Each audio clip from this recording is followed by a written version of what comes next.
Está lleno de saliva esto después. Ok, como les contaba, los últimos 2 años de mis estudios secundarios los hice en Estados Unidos. Esta mujer que ven acá fue la esposa de uno de los maestros de esa pequeña escuela. Ella sufría de artritis reumática deformante. Entonces, al principio de mis recuerdos de ella, venía a la iglesia con dificultad, después necesitaba cada vez ayuda para entrar caminando, después estaba en silla de ruedas, y bueno, con el tiempo su movilidad consistía en que la levantaba el esposo, la llevaba de la cama a la silla, de la silla al baño, eso, en movimiento nada más. Entonces, cuando recién nos casamos con Tomás, esto era durante después de mis años de instituto, y bueno, recién casados a veces, la íbamos a visitar. Claro, para animarla, ¿cierto? Porque no podía salir, pero no, era ella la que animaba siempre, la que siempre preguntaba por mi vida, la que oraba por mí. No tengo ningún recuerdo de haberla visto sin una sonrisa. Incluso en esta foto, que fue la única que encontré de ella, tomada en mi boda, ni se daba cuenta que le estaban sacando una foto y está con una sonrisa, ¿no? Ella, a pesar de que vivía en dolor constante, siempre tenía una palabra de ánimo para otros. Hoy vamos a mirar otra fragancia, y de esto no va a andar, así que me pido disculpas. Si me permiten, voy a sacar esto.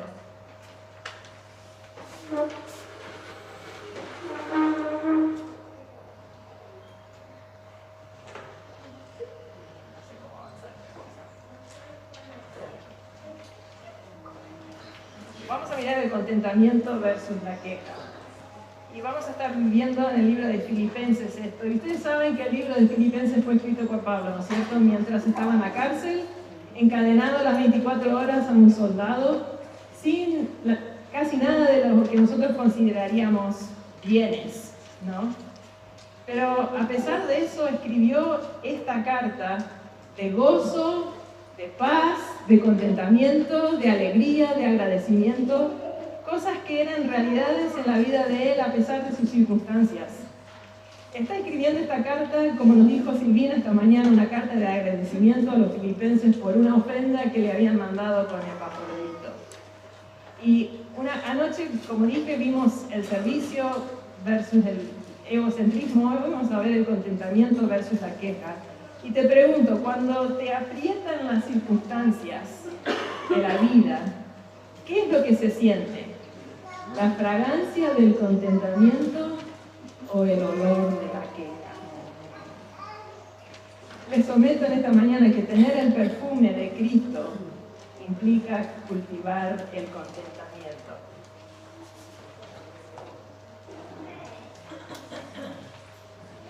Y vamos a mirar 3 cosas en esta mañana en cuanto al contentamiento. Primero, el significado.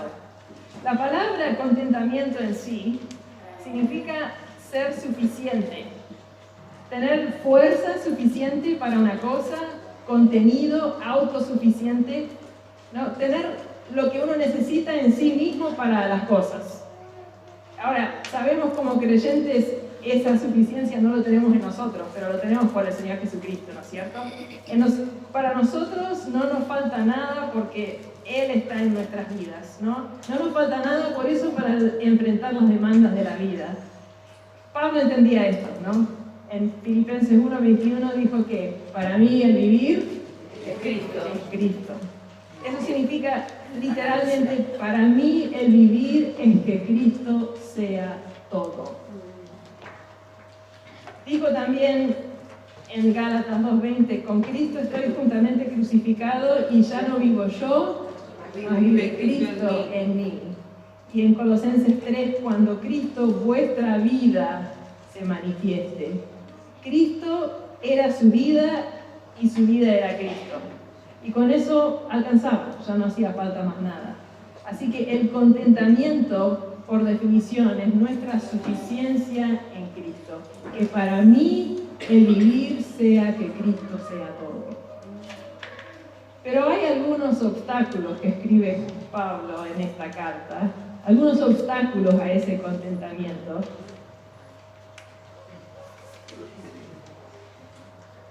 Y vamos a identificarlos en el pasaje. Así que miren en Filipenses capítulo 2. Y en este capítulo, los primeros versículos del 1 al 4, Pablo está hablando a los creyentes a tener un mismo sentir, a ser humildes, a no tener contiendas entre ellos.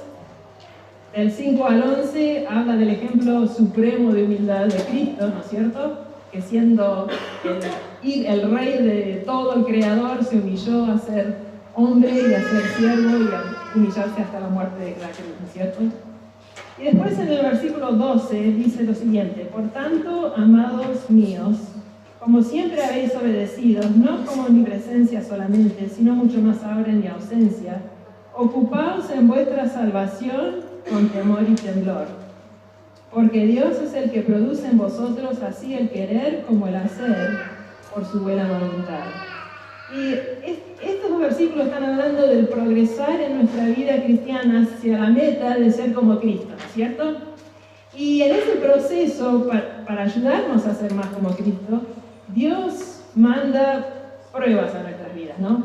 Cosas que por lo general no hubiéramos elegido, no hubiéramos querido.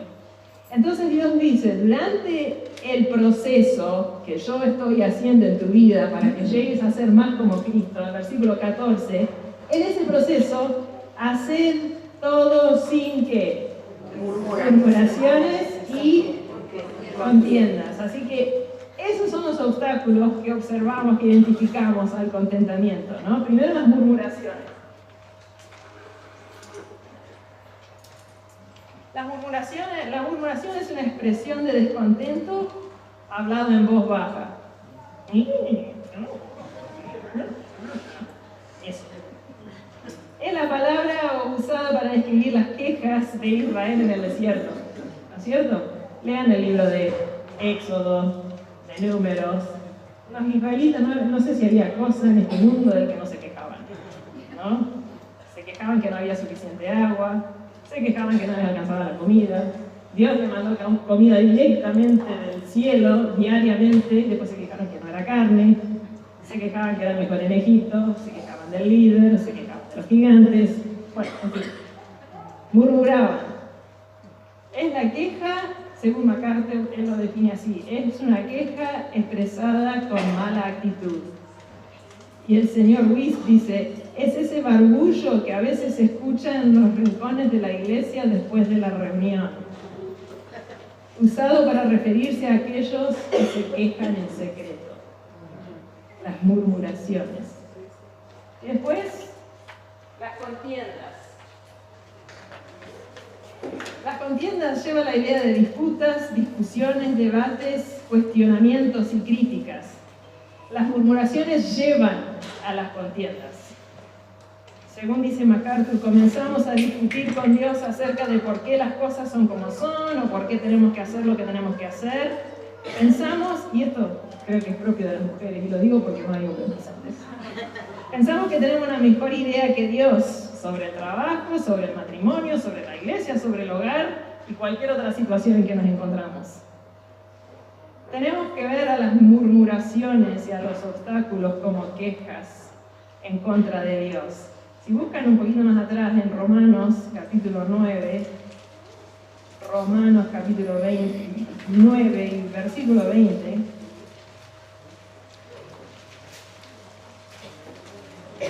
dice, mas antes, oh hombre, ¿quién eres tú para que alterques contra Dios?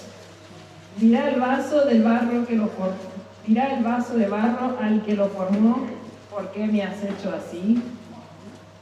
Cuando nos quejamos de nuestras circunstancias, estamos quejándonos en contra del Dios soberano que me puso en este lugar, en este tiempo, bajo estas condiciones. Es en resumen una rebeldía contra Dios. Y las quejas son serias porque son contagiosas. ¿Haz la prueba alguna vez?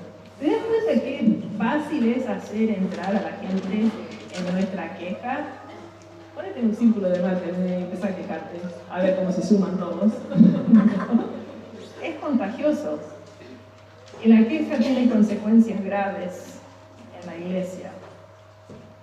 Vamos a ver, identificamos los obstáculos al contentamiento como murmuración y contienda, pero vamos a observar un poco los obstáculos observados. Los observamos en nuestro entorno diario, ¿no es cierto? En la vida cotidiana. Nos quejamos de la cola en el banco, del precio del aceite, de la persona que charla demasiado en el almacén, del bebé que llora en la reunión, de las llaves que no encontramos, de la ropa que no entra, del botón que se cayó, de la dieta que no anda, las interrupciones del día, el calor, el frío. ¿No es cierto que las abuelas siempre dicen, ¿por qué nunca hizo estos calores? Después llega el día, ¿por qué nunca hizo estos fríos? De los hijos que nos llaman a cada rato, de los hijos que nunca nos llaman, del perro que dejó el regalo en la vereda. Bueno, abunda el material para quejarse, ¿cierto? Observamos también la queja en el Antiguo Testamento. ¿Se acuerdan de María, la hermana de Moisés? Busquen sus Biblias en el libro de Éxodo, capítulo 14. María era esa hermana mayor. ¿Se acuerdan que cuando había que esconder los bebés, nació Moisés? El faraón había mandado matar a todos los hijos varones. Entonces la mamá lo escondió en una canastita, lo puso en el río Nilo y mandó a María a vigilarlo. Y ella mostró tanta sabiduría y valor cuando vino la princesa y ella dijo, no necesitas una nodriza, y bueno, trajo a la misma madre, ¿cierto? Y después, acá en Éxodo capítulo 14, después que los israelitas cruzaron el Mar Rojo y Dios hizo todo ese milagro y bueno, se destruyeron todos los egipcios. Y después acá en el 14, versículo 31, dice, y vio Israel aquel grande hecho que Jehová ejecutó contra los egipcios, y el pueblo temió a Jehová y creyeron a Jehová y a Moisés su siervo. Entonces cantó Moisés y los hijos de Israel este cántico a Jehová y dijeron, cantaré yo a Jehová porque se ha magnificado grandemente. Ha echado en el mar al caballo y al jinete. Jehová es mi fortaleza y mi cántico y ha sido mi salvación. Este es mi Dios y lo alabaré, Dios de mi Padre y lo enalteceré. Y salten al versículo 20, 15-20. Y María, la profetisa, hermana de Aarón, tomó un pandero en su mano y todas las mujeres salieron en pos de ella con panderos y danzas. Y María les respondía, cantad a Jehová, porque en extremo se ha engrandecido, ha echado en el mar al caballo y al jinete. O sea que ella dirigió a las mujeres en alabanza al Señor, ¿no es cierto? Comenzó bien, pero en algún momento, como María que hablamos, como Marta que hablamos ayer, sacó sus ojos de su Señor y dejó la alabanza por la queja. Miren en el libro de Números, capítulo 12, un poco más adelante en esa larga historia de los israelitas en el desierto, y en el contexto de toda la queja, de todos los 40 años quejándose. Bueno, en el libro de Números, capítulo 12, versículo 1, María y Aarón hablaron contra Moisés a causa de la mujer cusita que había tomado, porque él había tomado mujer cusita. Y dijeron, ¿solamente por Moisés ha hablado Jehová? ¿No ha hablado también por nosotros? ¿Quién se manda este? ¿No? ¿Qué se cree? ¿Este siempre tiene que ser el que manda? Empezó a quejarse contra el líder que Dios había puesto, ¿no? Y dice, y lo oyó Jehová. Y bajo otra vez al versículo 10, dice, y la nube se apartó del tabernáculo, y he aquí que María estaba leprosa como la nieve. O sea que la queja de ella llevó a graves consecuencias, ¿no es cierto? ¿Se acuerdan de los 10 espías que mandó Josué para ver la tierra de Canaán que Dios había prometido? Y fueron y vieron que había uvas grandotas y la leche fluía como había leche y miel y era toda una tierra de abundancia, pero 5 de los espías vinieron con el reporte de es todo bárbaro, todo hermoso, así como Dios dijo, pero no, hay gigantes, no vamos a poder. Miren ahí otra vez en el mismo libro de Números, capítulo 13, el pasaje. Números capítulo 13, versículo 30. Dice entonces Caleb, acá están los espías ya de vuelta dando el reporte, ¿no? Entonces Caleb hizo callar al pueblo delante de Moisés y dijo, subamos luego y tomemos posesión de ella porque más poderosos somos nosotros que ellos. Mas los varones que subieron con él dijeron, no podremos subir contra aquel pueblo, porque es más fuerte que nosotros. Y hablaron mal entre los hijos de Israel de la tierra que habían reconocido, diciendo, la tierra por donde pasamos para reconocerla es tierra que traga a sus moradores. Y todo el pueblo que vimos en medio de ella son hombres de grande estatura. También vimos allí gigantes, hijos de Aná, raza de los gigantes, y éramos nosotros a nuestro parecer como langostas. Y así les parecíamos a ellos. Entonces toda la congregación gritó y dio voces, y el pueblo lloró aquella noche. Y se quejaron contra Moisés y contra Aarón, todos los hijos de Israel, y les dijo toda la multitud, ojalá muriéramos en la tierra de Egipto, o en este desierto, ojalá muriéramos. ¿Por qué nos trae Jehová esta tierra para caer a espada, y que nuestras mujeres y nuestros niños sean por presa? ¿No nos sería mejor volvernos a Egipto? Y decían el uno al otro, designemos un capitán y volvámonos a Egipto. Entonces Moisés y Aarón se postraron sobre sus rostros delante de toda la multitud de la congregación de los hijos de Israel, y Josué, hijo de Nun, y Caleb dijeron a Jefone, que eran de los que habían reconocido la tierra, rompieron sus vestidos, y hablaron a toda la congregación de los hijos de Israel, diciendo, la tierra por donde pasamos para reconocerla es tierra en gran manera buena.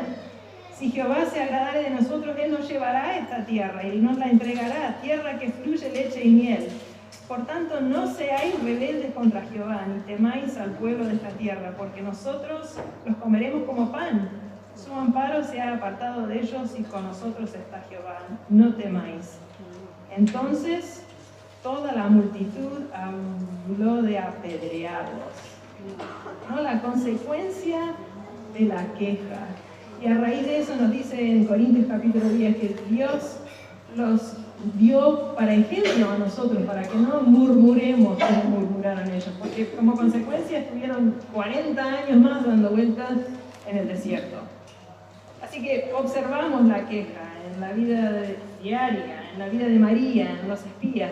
Tenemos en Proverbios, también observamos la queja, y otra vez digo esto porque no hay ningún hombre presente. No lo leí estos versículos. Pero habla de la queja en el contexto de las mujeres en particular, ¿no? Proverbios 27:15 dice, gotera continua en tiempo de lluvia. Tac. Es la mujer rencillosa o contenciosa peleadora. Son semejantes. Proverbios 21:9. Mejor es vivir en un rincón del terrado que con la mujer rencillosa en casa espaciosa. Proverbios 19:13. Dolores para su padre, el hijo necio, y gotera continua las contiendas de la mujer. No sé por qué las mujeres tenemos más fama de quejarnos que los hombres. Bueno, los obstáculos observados. Otro punto, los obstáculos condenados. Y vamos a volver a Filipenses, capítulo 2.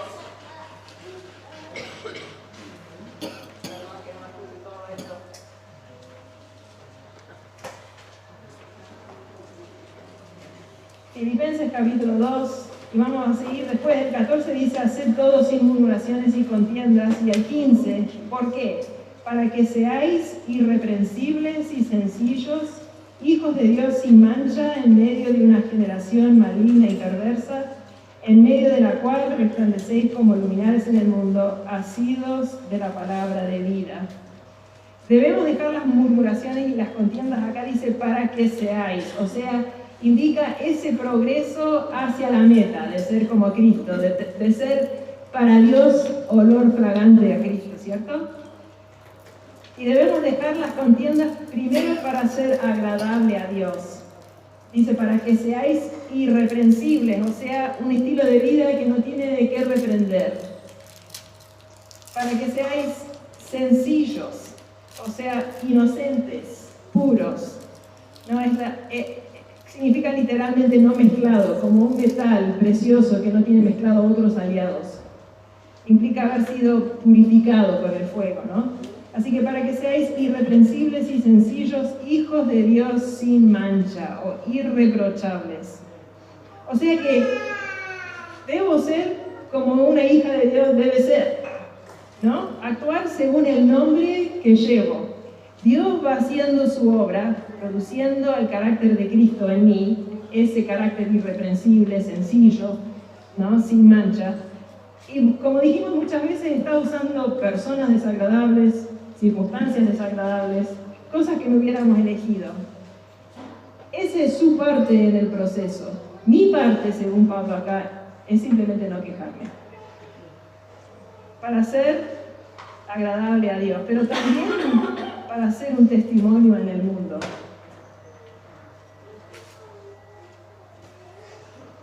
Sigue el versículo 15, dice: para que seáis irreprensibles y sencillos, hijos de Dios sin mancha, en medio de una generación maligna y perversa, en medio de la cual resplandecéis como luminares en el mundo. Y describe acá primero el mundo, ¿no? Dice es una generación perversa, o literalmente una generación torcida. Es la palabra griega de la que derivamos escoliosis, como la curvatura de la columna vertebral, ¿cierto? Algo que se desvía de la norma. Y ese es el estado de cada uno de nosotros antes de llegar a conocer a Cristo, ¿no es cierto? Éramos parte de esa generación perversa. Proverbios 2 lo describe de esta forma, Proverbios 2 del 10 al 15. Cuando la sabiduría entrare en tu corazón y la ciencia fuere grata a tu alma, la discreción te guardará, te perseverará la inteligencia para librarte del mal camino de los hombres que hablan perversidades, que dejan los caminos derechos para andar por sendas tenebrosas, que se alegran haciendo el mal, que se huelgan en las perversidades del vicio, cuyas veredas son torcidas y torcidos sus caminos. Esa es la descripción del mundo en que vivimos, y no tengo que describir eso, ustedes se dan cuenta cómo es la situación en nuestro mundo, ¿no? Pero fue la situación de cada uno de nosotros. Y es lo mismo que habla Isaías 53:6, cuando dice que todos nosotros nos descarriamos, salimos del carril, salimos del camino, cada cual se apartó por su camino. Así que describe mi vida antes de Cristo, describe este mundo en que vivimos, describe tu vida si todavía estás sin Cristo, describe la vida de tus seres queridos que están sin Cristo. Así que nos dice acá, tenemos que vivir sin quejarnos, sin contienda, sin murmuración, para que los demás vean un testimonio diferente, para ser agradables a Dios, para ser un testimonio en el mundo. Y también describe esta generación como una generación perversa, ¿no? Habla de su conducta como también de su manera de pensar. Pero después describe el creyente no quejoso, ¿no? Dice que en medio de cual resplandecéis como luminares en el mundo. Acá en el campo no se ve tanto en la ciudad, ¿no? Pero en el campo a la noche es oscuro, ¿no? Y una pequeña luz en un lugar muy oscuro brilla mucho, ¿no es cierto? Aclara mucho. Y otros serán atraídos a esa luz que hay en vos. Algunos huirán de la luz porque la luz los reprende, ¿no? El señor MacArthur dice esto: la calidad de tu vida es la plataforma de tu testimonio personal. Un creyente murmurador, descontento, quejoso, rezongón, nunca tendrá una influencia positiva sobre otros. Es incongruo hablar del evangelio del perdón, gozo, paz y consuelo, sin embargo estar gimiendo y quejándose mucho del tiempo. No van a creer el evangelio hasta verlo hacer lo que vos decís que hace. Vení a Cristo, que vas a ver que va a llenar tu vida de paz y de gozo y de perdón. Y lo ven, el precio del aceite y este gobierno de... No van juntas esas dos cosas. Así que el creyente no quejoso resplandece en este mundo terrible. Pero también el creyente no quejoso ofrece la palabra de vida. El versículo 16, la primera parte, dice: asidos de la palabra de vida. O sea, es hay la idea de agarrar algo y después de extender la mano y ofrecerlo a otro, ¿no? Nos agarramos de la palabra de Dios fuerte, diariamente, y la ofrecemos a otro, porque es lo único que puede ofrecer vida espiritual en este mundo perverso. Efesios 2:1 dice, y Él os dio vida a vosotros cuando estabais muertos en vuestros delitos y pecados, ¿no? Y por ahí estás acá en esta tarde, en esta mañana, y nunca recibiste a Cristo como tu Salvador. No podés largar el perfume de Cristo porque Cristo no está presente en tu vida. Y según este versículo, antes de conocer a Cristo estábamos muertos, ¿no? Me acuerdo hace años y años, yo les comenté que nací bien en el noreste de Estados Unidos, en un pueblo cerca de la costa. Y un día mi mamá nos llevó con alguna otra persona a la playa y había una ballena que se había muerto y el mar lo había traído ahí a la playa. Y me acuerdo de, no sé cuánto, era chiquita, pero y no entendía realmente lo que íbamos a ver, me parece, pero me acuerdo que cuando íbamos llegando, el olor que había y esa ballena inmensa, largando olor a muerto, ¿no? Y si estamos acá sin Cristo, la única fragancia que podemos largar es olor a muerto. Hasta no llegar al punto en nuestra vida cuando nos damos cuenta que nuestro pecado nos separa de Dios. Que sin el Señor Jesucristo no tenemos esperanza de tener vida espiritual. Que nuestra justicia no alcanza. Que necesitamos el perdón. Que entendemos las buenas noticias de que Dios mandó a su Hijo que vivió en esta vida su vida perfecta y santamente sin ningún pecado propio. Y que a pesar de que, según Romanos, mi pecado merece la muerte, porque dice la paga del pecado es la muerte, ¿no es cierto? Pero el Señor Jesucristo murió en la cruz y tomó esa muerte que yo merecía. Dios cargó en Él el pecado de todos nosotros y cuando Él murió, sufrió mi castigo para poder ofrecerme a mí el perdón y la vida eterna gratuitamente. Así que cuando yo entiendo lo que mi condición y lo que Él hizo por mí, y yo digo, Señor Jesucristo, yo soy pecadora, yo necesito que tú me perdones y que tú me salves y que tú entres en mi corazón y transformes mi vida. Entonces, en ese momento, podés dejar ese olor a muerto atrás y Dios te viste de su justicia y su vida en nosotros entonces produce la fragancia que Él está buscando.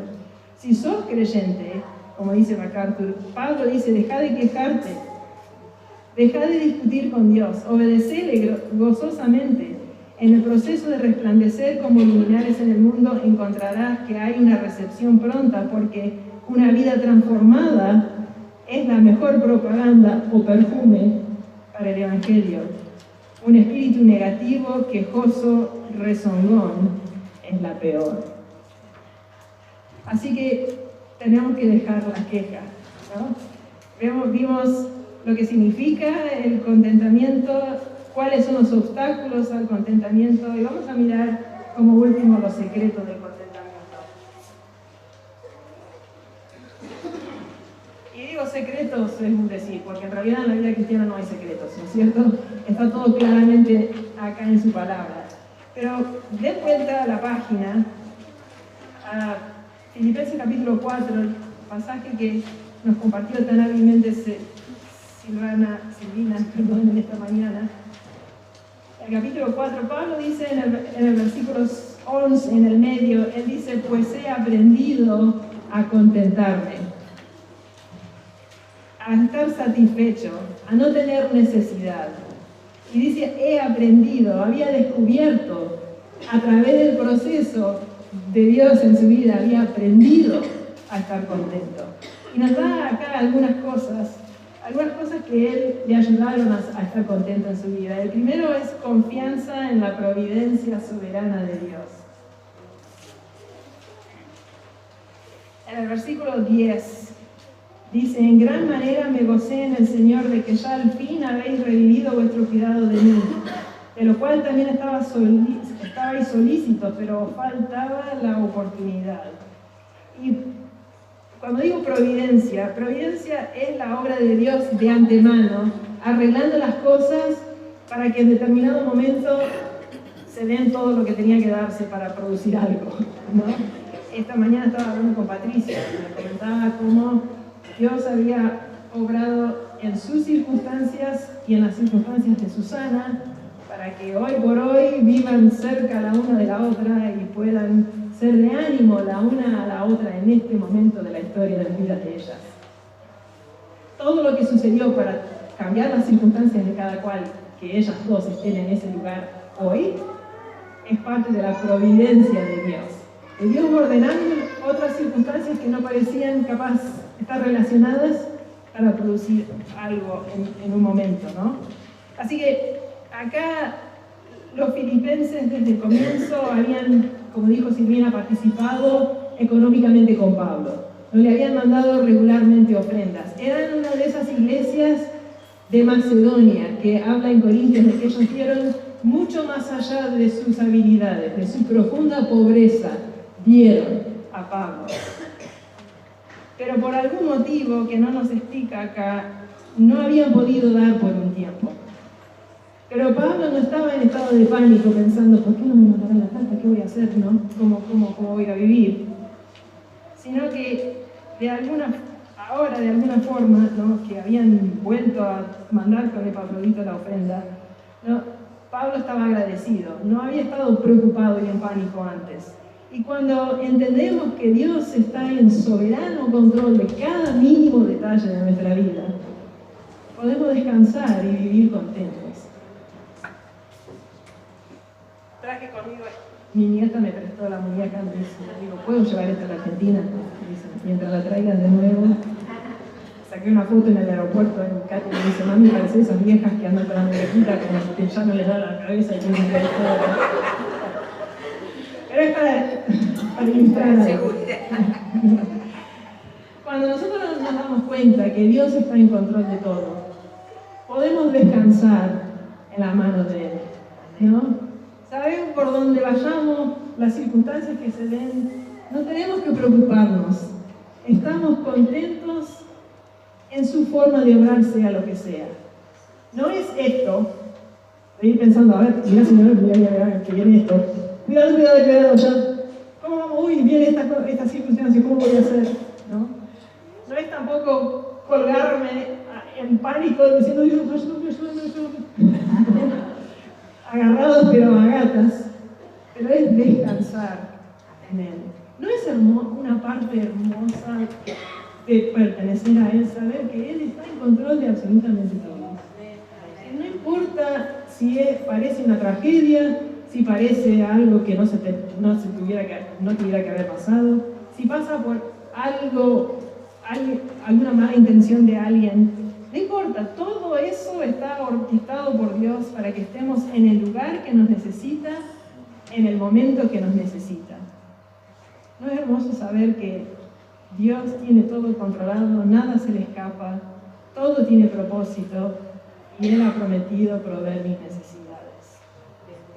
Así que acordémonos de eso la próxima vez que queremos quejarnos, ¿no? Confianza en la providencia de Dios. Pero segundo, vemos acá en el versículo 11, satisfacción con poco. Dice el versículo 11, no lo digo porque tenga escasez. O sea, Pablo dijo, no tengo necesidad. Tengo todas mis necesidades. El problema viene a veces cuando vemos nuestros deseos, nuestras conveniencias como necesidades, ¿no? Las publicidades presentan todo como una necesidad. Necesitas este último modelo de auto, o esta marca de ropa, o estas reformas en tu casa, porque si está en Instagram debe ser que lo necesito, ¿no? Si permitimos cuanto más tenemos, más queremos. Ustedes por lo menos las mayores, han escuchado tal vez de Juan Rockefeller, que vivió desde 1839 a 1937. Es considerado el norteamericano más rico de la historia moderna. al pico de su riqueza tenía un valor neto que era igual a 1% de la economía total de Estados Unidos. Bill Gates, digamos que era un pobre vecino al lado de él. Se dice que un día se le preguntó cuánto dinero necesitaría para ser feliz. Según la tradición, ¿saben cuál fue su respuesta? Un poquito más. Un poquito más. La Biblia nos manda a contentarnos con el salario en Lucas 3:14. Contentaos con vuestro salario. En 1 de Timoteo 6 y 8 dice, pero gran ganancia es la piedad acompañada de contentamiento. Así que teniendo sustento y abrigo, estemos contentos con esto. Hebreos 13:5 dice que debemos estar contentos con lo que tenemos ahora. Pablo se dio cuenta, las necesidades son la comida, la bebida, la ropa y un refugio. Con eso, todo lo demás es una bendición de la generosidad de Dios nada más. Entonces, darnos cuenta de esto produce una actitud de contentamiento y agradecimiento. Así que, confianza en la providencia de Dios, satisfacción con poco y, en tercer lugar, el desprendimiento de las circunstancias. De las circunstancias. El resto del versículo 11 dice, bueno, no lo digo porque tenga escasez, pues he aprendido a contentarme cualquiera sea mi situación. Sé vivir humildemente y sé tener abundancia. En todo y por todo estoy enseñado así para estar saciado como para tener hambre, para tener abundancia como para padecer necesidad. Las circunstancias de la vida de Pablo cambiaban siempre, ¿no? A veces tenía mucho, a veces no tenía nada. Las circunstancias de la vida cambian, ¿no? Y él dice, he aprendido a contentarme cualquiera sea mi situación. Aprendió, así que por ahí había un tiempo que se quejaba, ¿no? No sé. Pero había aprendido a contentarse, a no dejar que las circunstancias dicten su contentamiento. Tantas veces nos preguntan, ¿no? ¿Cómo estás vivo bajo las circunstancias? Bien. ¿Pero qué hacemos bajo las circunstancias? ¿No? Debemos vivir arriba de las circunstancias, ¿no? La humildad, abundancia, saciado, hambriento, abundancia, necesidad. Las circunstancias viven cambiando. No vivas pendiente de ellas. Efesios 1 del 3 al 13 nos hablan de bendiciones espirituales permanentes que tenemos en Cristo.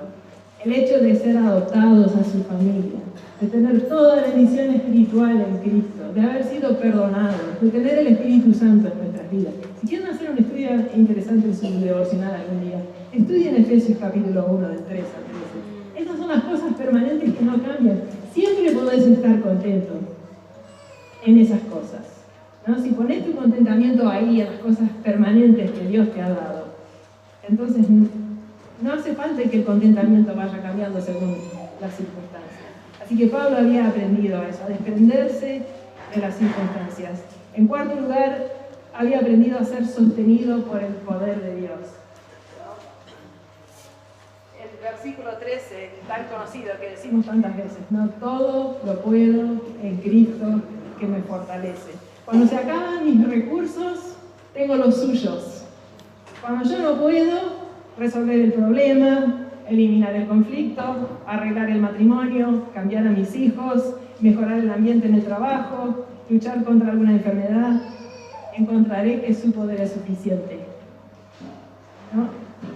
Efesios 1 habla nos describe su poder. Uno de mis versículos favoritos es Efesios 3:20, y aquel que es poderoso para hacer más abundantemente de lo que pensamos o entendemos, ¿no?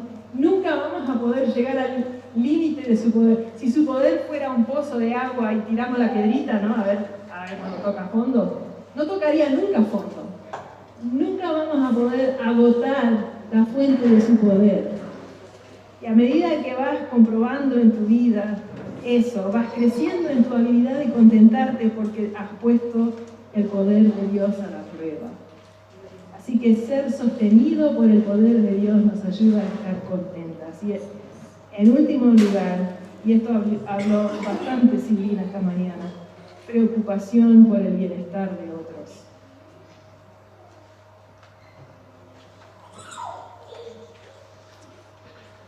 preocupación por el bienestar de otros. Cierto que mi tendencia es vivir por mí misma. Hablamos de eso bastante ayer. Me acuerdo cuando fui a estudiar en la universidad, después de la secundaria, era la primera vez que viví lejos de mi familia, no conocía a casi nadie en ese lugar. Tenía que ir una semana antes porque la persona que me llevó tenía responsabilidades y extrañé un montón. La verdad me viví extrañando todos los 4 años, pero los 5 años.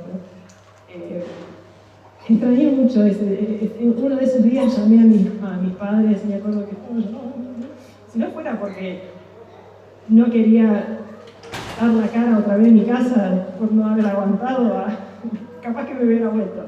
Pero me acuerdo que llamé a mis padres y les dije que extrañaba, qué sé yo. Y mi papá me dio este consejo. Me dijo, seguro que hay otra persona que está extrañando. Andá, fíjate, encontrá a alguien que necesita una amiga, sé su amiga. Y bueno, fue el mejor consejo, ¿no? Pretender que los de mi entorno hagan lo que yo quiero es mi naturaleza natural, ¿no? Pero no anda, no va a producir nunca contentamiento, porque mi esposo no va a hacer siempre lo que yo quiero. Mis hijos no van a comportarse como yo quiero, siempre seguir mis planes para sus vidas. Mis profesores no siempre me van a dar la nota que me merezco. Mis hermanos de la iglesia no van a apreciar siempre mi valor. El deseo de Pablo para ellos era que se preocupen el uno por el otro, ¿no? En 1:9, Filipenses 1:9, él les dice, y esto pido en oración, que vuestro amor abunde aún más y más en ciencia y con todo conocimiento, ¿no? En el capítulo 2:3 dice, nada hagáis por contienda o por vanagloria, antes bien con humildad, estimando cada uno a los demás como superiores a sí mismos. Ese fue su deseo para ellos, que estén mirando por el bienestar de otros, pero también fue su ejemplo, ¿no? Y en el versículo 17, acá del capítulo 4, lo que más le alegró de su ofrenda de los filipenses no era, como dijo Silvina, que él ahora tenía más o tenía lo que le alcanzaba, sino era por el beneficio espiritual de ellos, ¿no? El versículo 17 dice, no es que busque dádiva, sino que busco fruto que abunde en vuestra cuenta. Él estaba feliz porque, según el versículo 18, habiendo dado a él, estaban dando a Dios. Y entonces él dice en el 19, mi Dios pues suplirá todo lo que os falta conforme a sus riquezas en gloria en Cristo Jesús. ¿Ustedes supieron mi falta? Dios les va a suplir su falta. Ustedes supieron para mí una falta. Dios va a suplir todo lo que os falta. Ustedes dieron de su pobreza. Dios suplirá conforme a qué? Su riqueza. Su riqueza en gloria. Así que mirar por el bienestar de los demás ayuda en nuestro contentamiento. Así que, ¿qué se siente cuando te aprietan las inconveniencias o la necesidad?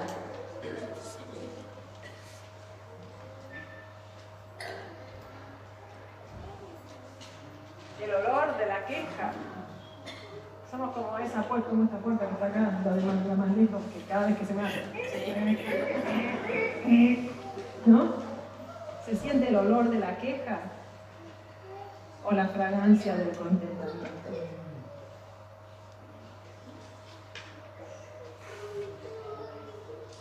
Fíjate si podés vivir un día sin quejarte.